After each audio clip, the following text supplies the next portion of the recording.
হ্যামস্টারে withdrawal problem যেটা হচ্ছিল সেটা সলভ করার জন্যই মূলত একটি ভিডিও বানাচ্ছি। এই ভিডিওটি অন্য কোথাও পাবেন না, শুধুমাত্র টেলিগ্রাম চ্যানেলেই পাবেন। এখানে যেটা করতে হবে সেটা হলো হ্যামস্টারে প্রবেশ করবেন। হ্যামস্টারে প্রবেশ করার পরে এখান থেকে এয়ারড্রপ অপশনে যাবেন। এয়ারড্রপ অপশন থেকে এখানে রিসেট উইথড্রয়াল অপশন, যেটা একদম সবার নিচে দেখতে পারতেছেন, এটাই ক্লিক দিয়ে একদম সব অপশন রিসেট করে দিবেন। ওকে, রিসেট করে দিই। রিসেট করে দেওয়ার পরে আপনারা যারা বাইন্যান্স কানেক্ট করতে চাচ্ছেন, বাইন্যান্সে এখানে এই ইন্টারফেসে আসবেন। আসার পরে বাইন্যান্সে প্রবেশ করবেন। বাইন্যান্স থেকে আপনার টোন ওয়ালেট অ্যাড্রেস যেটা আছে কপি করবেন। টোন ওয়ালেট অ্যাড্রেস কপি করতে পারেন, অথবা আপনি চাইলে এখান থেকে ওভারভিউ থেকে ডিপোজিট অপশনে ক্লিক দিবেন। ডিপোজিট থেকে হামিস্টার টোকেন HMSTR লিখে সার্চ দিলে এটা চলে আসবে।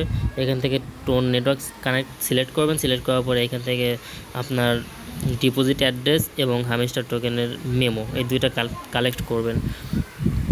পরবর্তীতে এখানে মেমোর জায়গায় মেমো বসাবেন এবং উপরে হামিস্টার অ্যাড্রেস বসাবেন, এবং সেটা সঠিক হয়েছে কিনা সেটা মিলিয়ে নেবেন।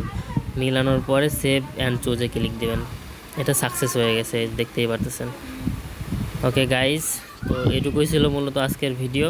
এখন এই যে আমারটা দেখতে পাচ্ছেন, অলরেডি বাইন্যান্স কানেক্ট হয়ে গেছে। এখন আমার কোনো প্রবলেম নাই। ইনশাল্লাহ টোকেন ডিস্ট্রিবিউশন অর্থাৎ 24 তারিখে ইনশাল্লাহ টোকেনটি পেয়ে যাব।